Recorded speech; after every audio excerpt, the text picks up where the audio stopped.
Walang ka-plastic ka, namimiss mo ba si Jose?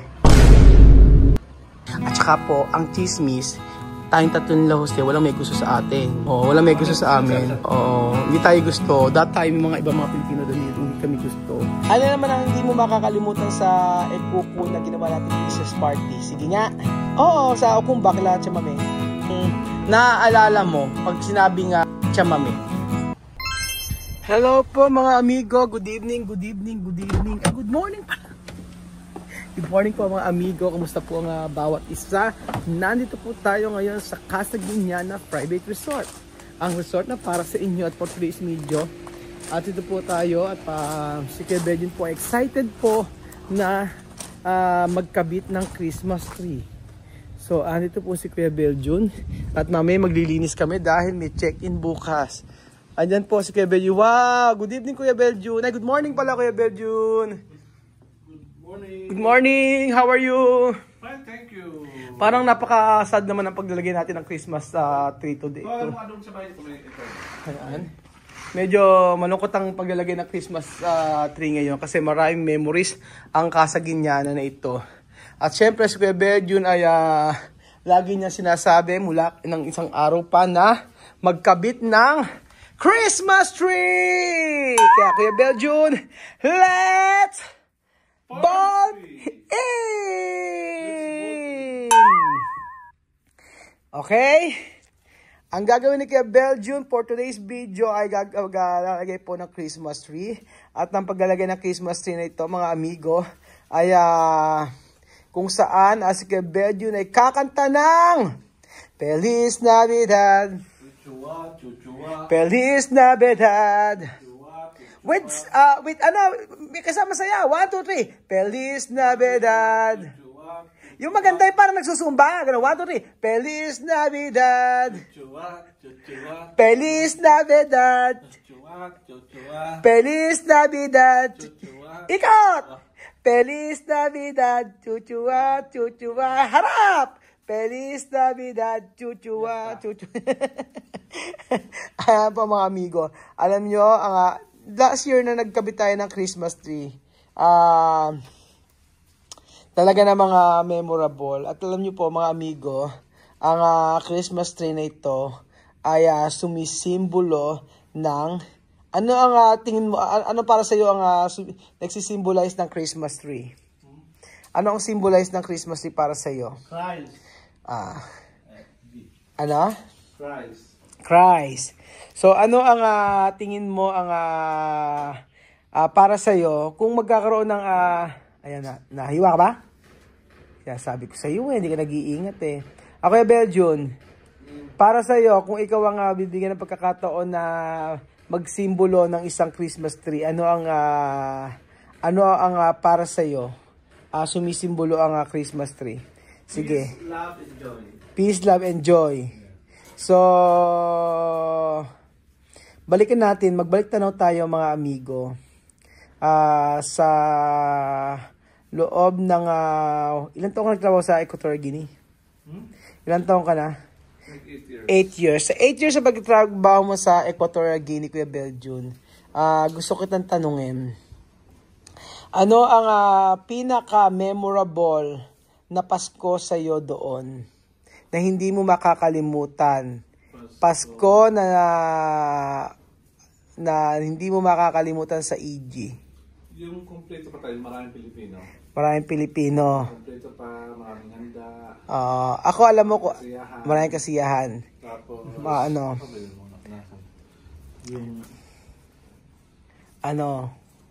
alam mo ako hindi ko makakalimutan. Pasko. Tapos natutulog ka na. Tapos pagkayari ginugulo ka ni Desa at saka ni Marisol. Tapos alam mo ginawa mo? Pinagdabugan mo ng pintuan.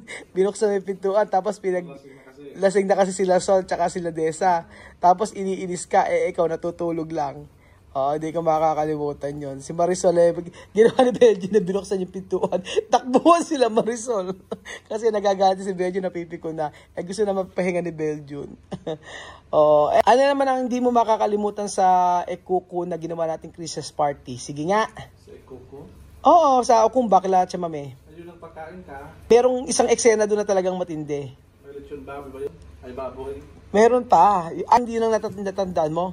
Alam mo ako yung natatandaan ko. Santa Claus ka, yun ang hindi ko makakalimutan. Yung nag Santa Claus ka sa, sa Ikuko. Tsaka bukod yung nag Belgium, meron pa.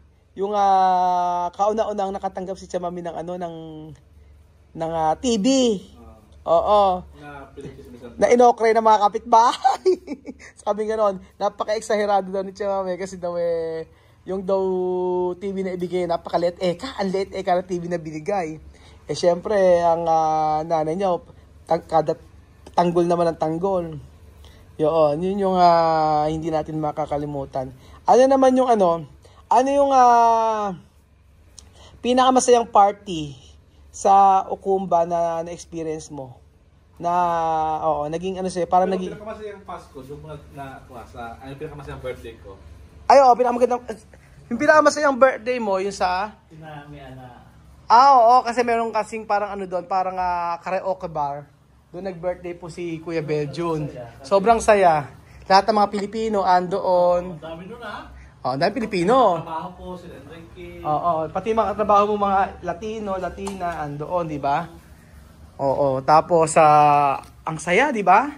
Tapos yung, hindi kasi naman, na-video yun, hindi na-video ba? Hindi pa ako nagbablog ata nun Oo, hindi pa ako nagbablog nun. That time. Ano naman yung Unforgettable. Yung unforgettable naman. Yung siguro yung nagsabog na. Nagsabog na. Yung planta ng ammunition doon. Hindi. Huwag tayong pag-usapan nyo. About sa lang, Christmas. Yung mga ganon-ganon. Or yung sa atin lang. Kasi nagtulong-tulong tayo noon. Yes. Sige. Tapos, di ba yun? Yung makakalimutan yung pangyayari na yun. Oo, hindi makakalimutan. Kasi, yung pagtulong mo. That time kasi, nung may sumabog na bomba doon, tapos, akala natin, hindi, gera, no? Akala namin may gera sa Equatorial Guinea, tapos ang daming namatay. Tapos, ang ginawa namin, lahat ng mga Pilipino ay nagtulong-tulong, naglikom kami ng salapi para makatulong sa, sa mga nasabugan. So, isang truck yung natin, di ba? Isang truck yung mga binili naming mga food item, mga foods para ibigay. Oo. Kasi naman kailangan nila. Tubig, water. Oo. Tapos nag-repack. Oo, mga tubig, mga pagkain, yung naibigay namin. Tayo doon, no? Twice. Twice kaming tumulong doon sa mga taga-Equatorial Guinea. Yun talaga hindi namin makakalimutan. Tapos doon na nag-start yung nagbablog tayo, ganyan na hindi natin alam na panonoodin pala tayo. Diba? Tapos meron pa akong tanong sa iyo kay Belgium. Ikaw bilang isang Pilipina naging OFW sa Equatorial Guinea, ano yung gusto mong ipagpasalamat sa mga taga-Equatorial Guinea sa buhay mo nung ikaw ay nagtrabaho doon? Pagpasalamat ko siguro yung kahit wala kang pera, doon ko natunan na yung pagiging simplicity na minsan nabibigyan ng ibang kahulugan. Paano? Hindi ko na-gets. Ano sa'yo mo? Ano ba yan? Loading. Ano dapat mong ano yung dapat mong ipagpasalamat sa mga taga-Equatorial Guinea dahil nabigyan ka ng pagkakataon magtrabaho doon? Nabigyan? Oo, nabigyan ka ng pagkakataon. Di ba nakakapunta ka ng Equatorial? Siyempre, pasalamat ako sa aking kumpanya. Siyempre kay Sir, yung HR, sino yun? Si Sir napakapait din, yung nag-hire sa amin. Nag-hire sa inyo. Kasi iba nag-hire sa akin tapos? Yun, masalamat ako sila kasi doon na. Tapos, sa pagpasok ko doon ganyan, tutuwa ako mag-Spanish. Tulong ko sa kanila. Meron ka bang, ano yung may regrets ka ba nung ikaw ay nagpunta ng EG? Nung nagtrabaho ka doon? Sana sa ibang bansa na lang, bakit sa Equatorial Guinea, bakit sa Africa ako na mahirap yung... Hindi, kasi gusto ko yung trabaho ko talaga. Tahimik na lugar. Oo. Yung tahimik, punta ka sa municipality mo pag wala kang trabaho. Punta ka, mag-isip mo kung anong mga makakabuti sa ating kapwa. Tapos, masalamat pa kasi naging mabait na yung kuwas. Sabi ka nila, una daw, yung mga amo ko dati medyo kuwas. Tapos nung sunod na amo ba yung mga amo ko? Diba nang una, diba, aminin mo, umiyak ka sa dati. Dahil pa uuwi na kayo. Umiyak si kay Belgium dati. Kasi pa uuwi na sila Belgium dati kasi hindi sila magaling sa trabaho. Nag-start pa lang. So, halos sa ilang buwan kayo hindi pinasahod, 4 months ano. Ang sabi nga nun, 3 months, ewan ko ba sa ganun, basta months. O 3 months hindi sila pinasahod sa una nila kasi nga po hindi sila daw magaling sa trabaho, mali sila, o lagi sinisiraan. Tapos pero pagka naging mabait ka pala, naging humble ka pala, itataas ka ng Lord. Tingnan mo, nang huli, at yung amo mo, tuwan-tuwa sa inyo, di ba? Oo, binibigyan sila bedyo na kung ano-ano. Ganun pala dapat. At saka, ang kagandahan kasi yung dalawa ni Jose, hindi kayo sumasagot, di ba? Nung nag-start kayo doon, kahit tanggap lang kayo ng tanggap, sige. Kahit pagalit lang kayo ng pagalitan, di mali kayo sa trabaho, hindi kayo sumasagot. Kaya yan siguro yung nagustuhan sa inyo. Oo, ng amo. Give them a chance. Oh, bakit Nung bigyan kami ng chance, naku, ang ganaling na namin. Diba? Si Jose na, ako nga, napunta lang sa office noon, tapos si Jose din, gano'n. Si Jose na binigyan. At saka malaki yung tiwala sa inyo, no? Hindi na kayo, kumbaga, kasi that time kasi yung trabaho kasi nila Bedyon, yung sa pag-i-edit, hindi naman itinuro sa inyo yung isang Pilipino, di ba? Oo, kumbaga ay naano sa inyo, yung parang hayaan mo ka magkamali, mali, ganon. At saka po, ang chismis, tayong tatlo nila Jose, walang may gusto sa atin. Oo, walang may gusto sa amin. Oo, hindi tayo gusto. That time, yung mga ibang mga Pilipino doon, hindi kami gusto. Lagi kami tawagan sa mga Indiano. Kasi lagi kami nakatago. Lagi kasi kami nakatago, hindi kami sumasama sa magalaan. Pero later on, naging okay naman. Gusto kasi namin nakatahimik lang kami. Gusto namin sa bahay lang kami, hindi kami mag-party-party sila kasi nagpa-party-party. Every Saturday nagpa-party-party sila, hindi nga po kami ganoon. Pero sa huli, naging magkakaibigan na, naging okay na. Ganon. Meron akong gustong tanong sa iyo, Kuya Beljun, regarding sa nung start natin tumulong sa mga taga-Okumba. Ano yung hindi mo makakalimutan na ibinigay natin na tingin mo ay nagpasaya sa iyo? Malaking bagay, maliit na bagay, o naituro, o ano? Pagkain, tulad ng bigas. Kasi, bihira sila kumain ng bigas, puro yuka, kasi nga mahal ng bigas. Nasaya ko kasi marami tayong pamilyang na tulungan. At nabigyan ng... Pero kung ikaw ang bibigyan ng pagkakataon, gusto mo po bang pumunta sa Equatorial Guinea para tumulong? Yes, of course. Sa pagtulong kasi, there's no border sa pagtulong eh. There's no limitation sa pagtulong. Basta galing sa puso. Yun. Pero kung inaabuso ka na, yun dapat nang tumingin ka na sa iyong sarili kung ikaw inaabuso na o hindi. Dapat, ganun. Ang pagtulong kasi, sa akin kasi, walang limitasyon yan. Pero kung inaabuso ka na, there's no, may border rin para pagtulong. May tanong pa ako sa iyo, Kuya Beljun. Ano yung nararamdaman mo ngayon? At halimbawa, binigyan ka ng opportunity na sabing gano'n punta ka ng Equatorial Guinea at balik ka ron para magtrabaho. Papayag ka ba? Sa ngayon, hindi po. Hindi na ako papayag kasi siguro, kasi okay naman ang pamilya ko. Hindi naman kami naghihirap. Okay naman yung namin. Kumakain kami araw-araw, nakapag-aaral ng bata. Tapos, believe na hindi kami lumaki sa karangyaan. Talagang lumaki kami sa hirap hanggang makatapos ng pag-aaral. Sige, ito na nga isa pang tanong ko, Kuya Beljo, na siguro napapanahon ngayon. Pag dumating yung time, okay, sige, tapusin mo na tapusin. Kailangan matinding mga tanong ang dapat itanong sa iyo ano na lang Kuya Beljo, yung specific na naaalala, specific na sagot yung naaalala mo pag sinabing chamame. Ano ang naaalala mo? Simplicity. Okay. Ano naman yung maaalala mo pagka sige tatanungin kita ng mga bagay-bagay. Okay kanina ka chamame. Okay, Ukumba. Magbigay ka ng ano sa lobby mo ron. Sa Ukumba? Kagaya rin sabi mo, chamame, simplicity. Ukumba.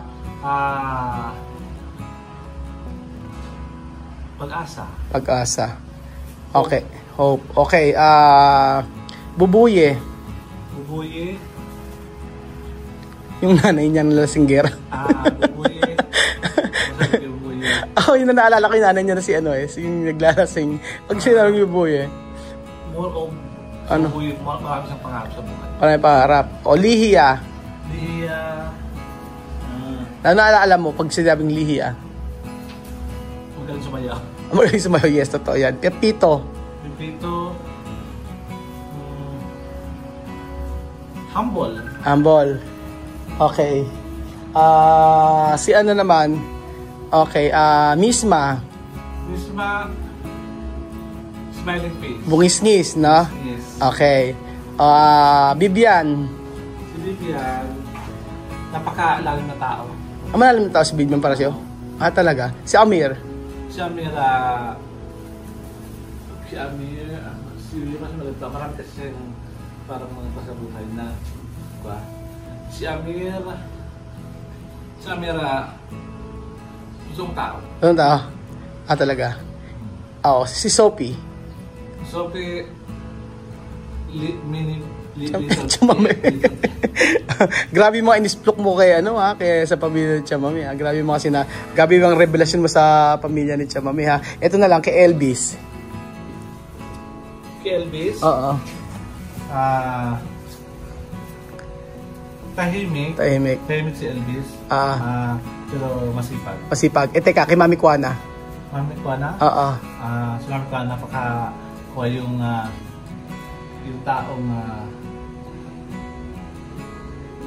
taong na i-cares mo at hindi makalimutan. Hindi makalimutan, no? Maalaga. Maalaga si Mami Kuana. Maalaga, yes. O sige, si lang, si Joanna. Joanna? Ayun, pang may problema ka? Tatawa ka. Puntan mo si Joanna. Oo. Magpintuhan ka. Yun ang mga alaga. Si naman, si Aya. Si Aya? Oo. Si Aya yung tao na... umahati sa sahod mo. Hindi, si Aya yung tao na... Madaling makisama? Madaling makasama, kahit malungkot siya... Madali siya ma-adjust? Kahit malungkot siya, nakapagpapatawa pa rin siya. Tsaka madaling mag-adjust, no? Kahit sinong tao. Oo. Ikaw? Ano? Ikaw yung last. Bakit? Tanong ko to, Beljun. Kasi naman, yung tao... Alam pa naman ko sinasabi, Beljun. Ikaw, si Jose, ayan. Si Jose, kuha siya. Tawag rin yung, pag kailangan mo ng advice, pumunta ka lang kay Jose. Yung advice na sa pamilya mo, advice sa trabaho mo, buto Jose. Walang ka-plastic ka, namimiss mo ba si Jose? Ka-plastic ka? Oo naman, kasi almost nakasama natin siyang 8 years. Lalo sa pagalit ng mga tao. Oo nga, kasama mo. Tapos si Jose, kuha siya yung, yung nagkukusa. Nagkukusa? Yun. Sige, si Kuya Raul na lang. Si Kuya Raul, yung tao na parang kaibigan mo, alam mo nga, hindi ka pabayaan.